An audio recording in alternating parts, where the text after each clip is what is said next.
So it can get down to about -10, -15 degrees up there. That's why they grow this really dense fleece, keep themselves nice and toasty warm. This fleece here is just off one of our alpacas, and we shear them once every year, just before the summertime, before it gets really hot for them. We usually get about 2 or 3 kilograms of fleece per alpaca when we shear them, and they will generally grow about 10 centimeters length of fleece every year, so they do get really fluffy. And their fleece is warmer than sheep wool and a really great alternative natural fibre.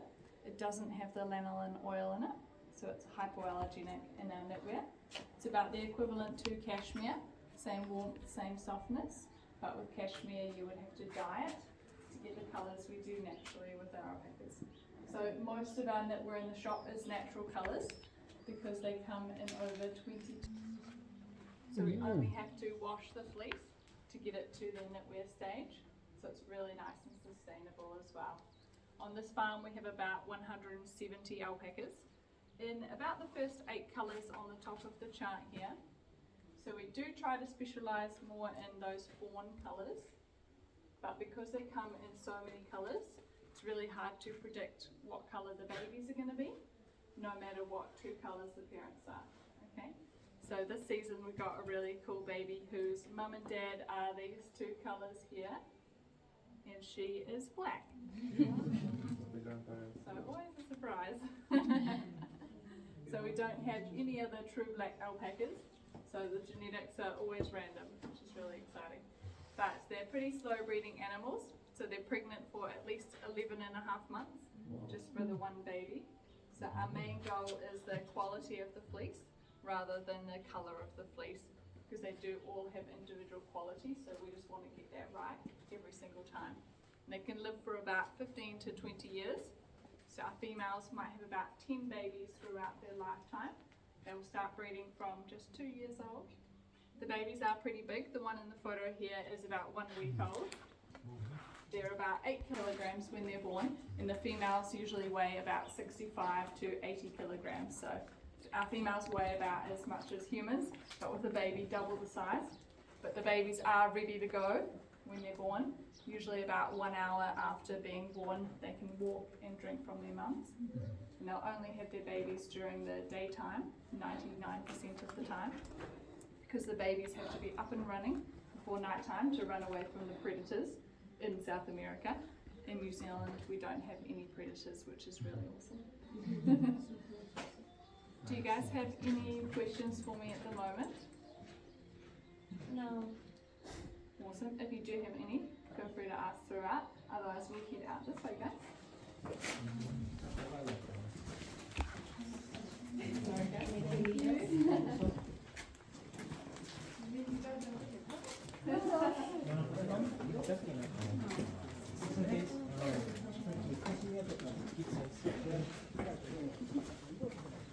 For you, there's more than me. The only one part.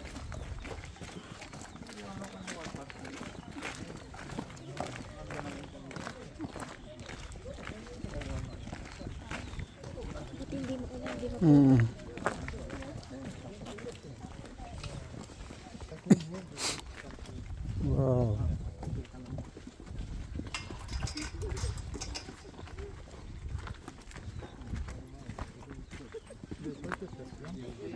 I'll just quickly show you how we pan alpacas.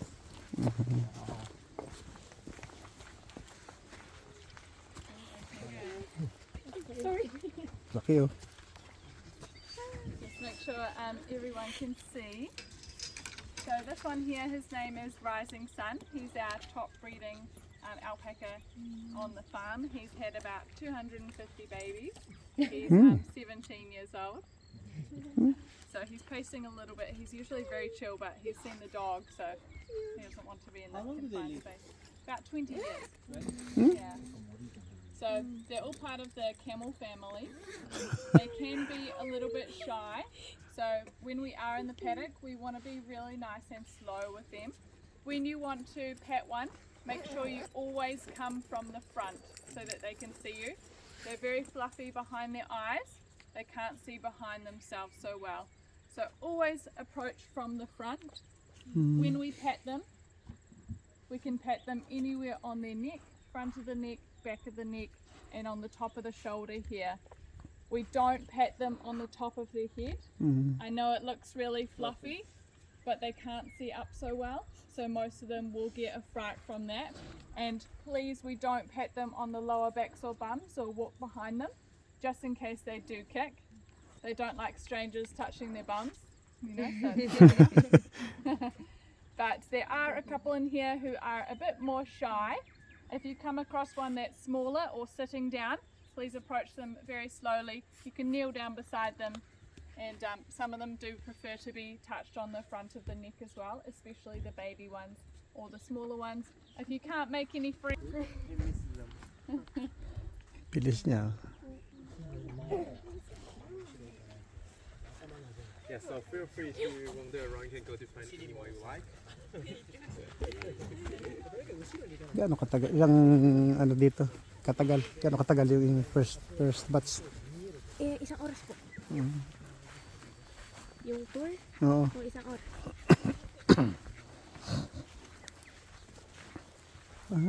Yan.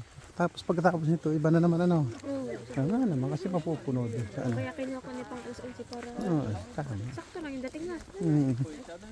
Pinalayo pa tayo eh. Okay, let's go. Let's go to one. But from the front, yeah? Okay, let's go.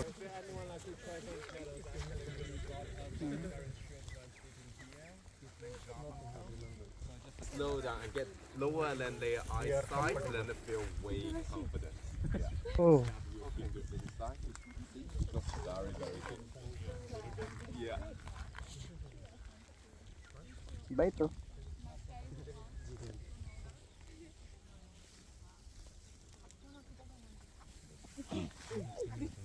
Small camel.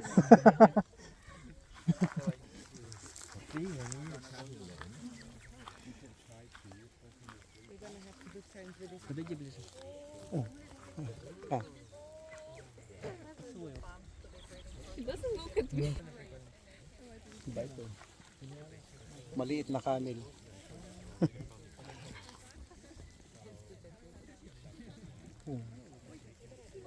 Ano lang balahibo mo? Ang kapal oh. Picture mo ako dito. Ito. Ito.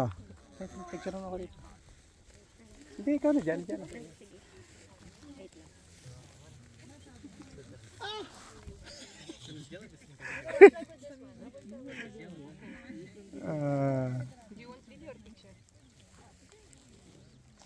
Na?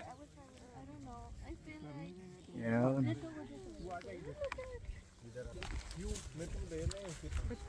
O dito ka, picture kita rito. Diyan. Yan. Di, huwag sa ulo ha, sa balikat lang dito sa batok. Yan, yan. One, two.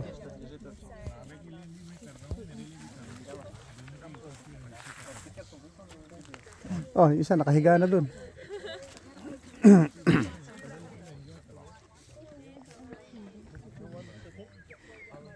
Anong pangalan yan? Alpaca. Laki small camel yan.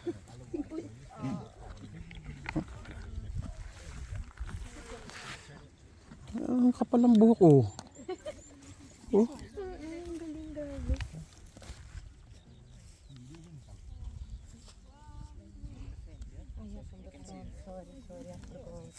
That's why no one is being my friend. I don't know how to approach you. Come closer. Ano kaya katagal ito bago gupitan? Okay, let's go to the brown one.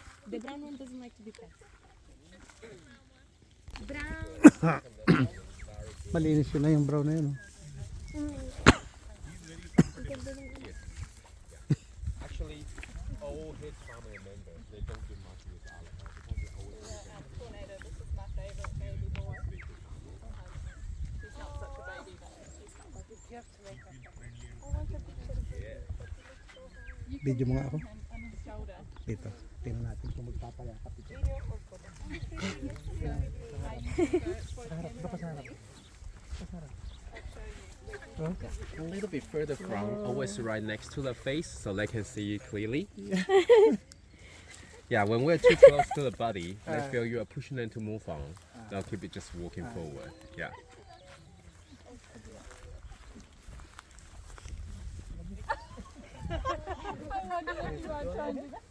Did you get it on the camera? Come in.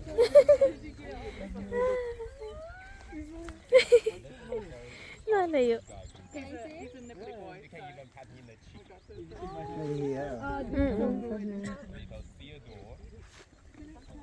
Come here.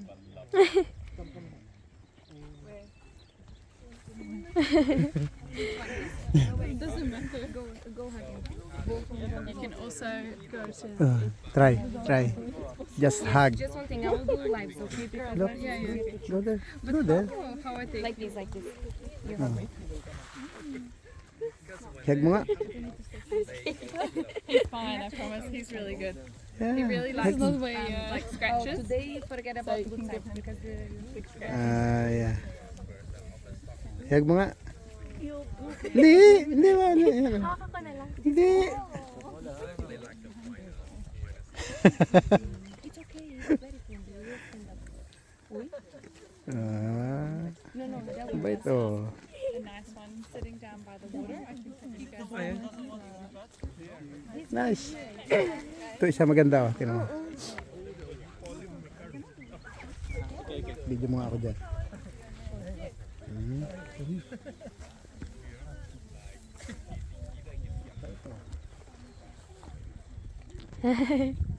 Bait. Ano siya pala dito pala sa ilalim mo? Kapal ng buhok ko. Yeah. let's go that one. He's very cute. This one, look. Kapal ng buhok. Parang ano siya, parang tila lang. Parang hindi siya buhok. Why is it so Parang weird? carpet. Yan yata yung ginagawang carpet. Itong ganda nito. Babe, let's go to this one. Why you don't trust me? But he's not free. It's okay. Hindi, anahin mo lang sa ano. Dito. Yan. I'm in the picture for sure the whole time because I'm like. Ito. Yan, pati. Don't worry.